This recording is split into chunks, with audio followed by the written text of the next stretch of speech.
This year on the robotics team, we have about 15 to 20 students working on everything from the mechanical CAD design to the programming to the machining and building of the whole robot. Some students work on our kind of media as well as our strategy and scouting team as well, working with other teams to figure out who we want to partner with at the competitions and understanding what other robots can do so we can either play with them very well or maybe exploit some of their weaknesses in a match if we need to. This year's competition is called Reefscape. It's ocean themed, and so the robots are designed to place these large PVC pipes onto the coral reef and remove algae in order to kind of clean the coral reef and restore it to its natural habitat. So you'll see lots of robots driving around with these white PVC pipes and placing them on the purple reef poles in the middle of the field.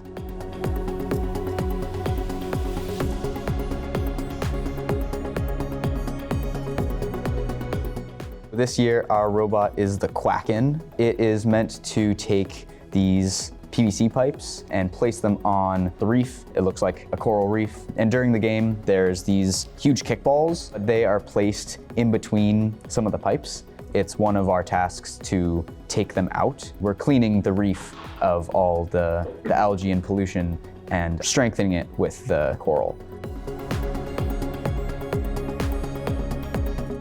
Every year there's 3 portions of every match. There's the autonomous portion, the tele-op portion, and the endgame portion. In autonomous, the robot is driving itself. It's just working off of the code that we've created. It is worth more points if the robot can score. We have tele-op where we're controlling the robot manually with controllers. Endgame is a different challenge where we try to make the robot climb off and hang on one of those cages. We only have one here, but it's made of steel. They're very heavy. And very heavy.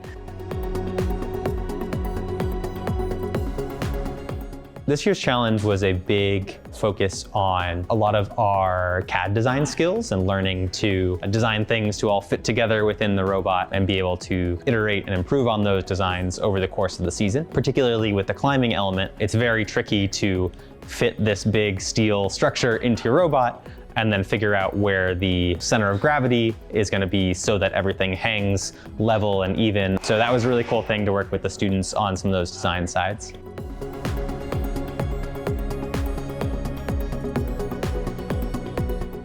So there's a wheel in every corner of the robot, and each wheel can pivot on its own. It can go 360, it can go in any direction it wants. And so that allows us to move forward and spin at the same time.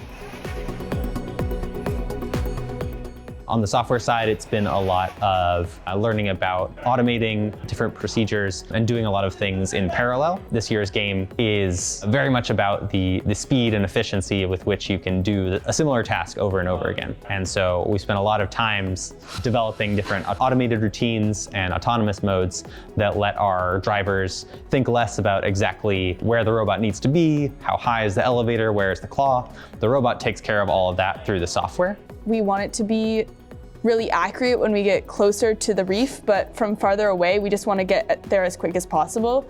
But getting there quickly means there is some inaccuracy. So we split it up into far versus near auto align. Far auto align is once it's in the vicinity of where it wants to go, it'll stop. So it's going as fast as possible to that point. And then it switches to near auto align where it is really slow and just fine tunes. So let's say I'm all the way over here and I want to score on the highest. It knows what to do. So I'm going to hold down my special secret button combination that's ridiculous, and it's going to go for it. Done. That's what we've worked towards this season, is just making a robot that's more and more autonomous. We've worked very hard for it, and we won an award. It's up there somewhere. Yeah.